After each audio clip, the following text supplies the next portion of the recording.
Donc aujourd'hui, on va parler du prétérit. C'est le temps du passé, hein.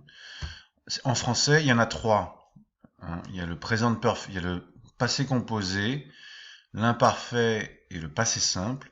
En anglais, il y en a qu'un. C'est le prétérit, hein. C'est le temps du passé. C'est celui qui crée une vraie rupture avec le présent, hein. Les actions sont terminées. Il y a donc souvent un marqueur du passé. Vous connaissez sans doute la traduction en anglais de hier, je la remets quand même. Hier se dit donc yesterday. La semaine dernière, last week. Le mois dernier, on va donc dire last month, last year, last night pour la nuit dernière, etc. Il y a 3 ans, 3 years ago. Il suffit de rajouter ago à la durée et on a il y a 3 ans. Pour dire il y a 3 mois, on dira 3 months ago. Il y a 2 jours, 2 days ago. Pour dire en 1980, ça, normalement, vous le savez, on dit in 1980. Hein, et pour dire quand j'avais 5 ans, on utilise le verbe être au passé, when I was 5 years old. Donc ça, c'était pour les marqueurs du passé, hein, qui accompagnent le prétérit. Pour les affirmations, c'est très très simple. Pour les verbes réguliers, il suffit de rajouter, merci, ed ou d au verbe. Play devient played, dance devient danced. On dit que c'est un temps simple, le prétérit, parce que il n'y a pas besoin de rajouter un auxiliaire dans les affirmations.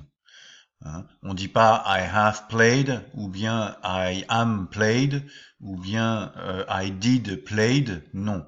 Hein. Sujet, verbe au prétérit. I played. I danced. D'accord? Et pour les verbes irréguliers, il suffit d'aller dans la deuxième colonne. Il y a 3 colonnes, présent, prétérit, participe passé. Il faut aller dans la deuxième. Hein. Donc go devient went.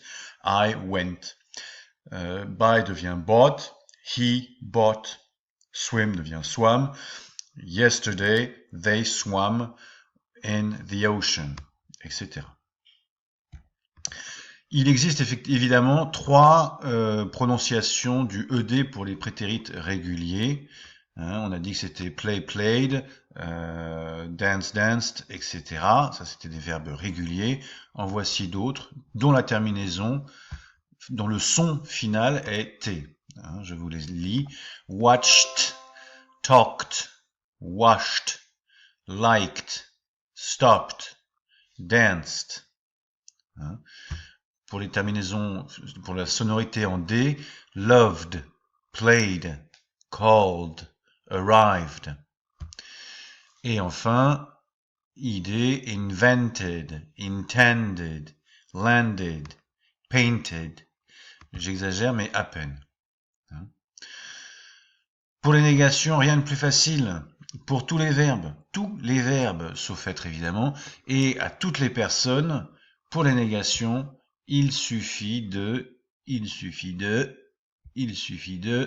rajouter l'auxiliaire did à la négation, évidemment, entre le sujet et la base verbale. La base verbale, on reprend donc la première colonne.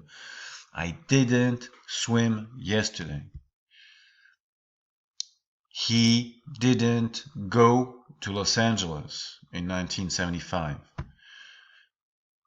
They didn't dance last night. Hein? On prend didn't plus la base verbale. Et pour les interrogations, c'est aussi simple que pour les négations. Il suffit d'inverser l'auxiliaire did et le sujet. Comme pour les négations, puisqu'il y a did, on garde la base verbale.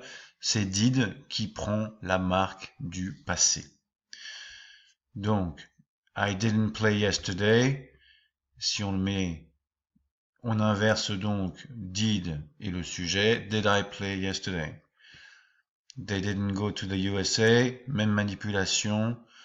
On enlève la négation et on inverse le sujet et l'auxiliaire. Ça donne donc did they go to the USA? On inverse. Hein. He didn't swim devient did he swim. Hein. Deux dernières petites précisions. Il y a un point d'interrogation à la fin d'une question. Ça fait partie évidemment de mes petites lubies. Et une dernière chose, si on veut rajouter qui, quoi, où, quand, comment, pourquoi, à quelle heure, avec qui, etc., on les met au début et puis c'est tout. Quelques petits exemples. Where did you go? Who did you see?